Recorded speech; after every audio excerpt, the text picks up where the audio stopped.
You ask Tiger to solve. This deals with linear equations with one unknown. The final result is x equals 1 over 2. Let's solve it step by step.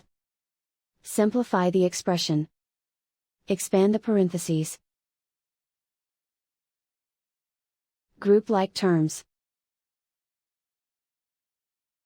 Simplify the arithmetic.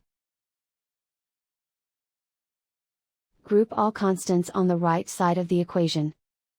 Add 4 to both sides. Simplify the arithmetic.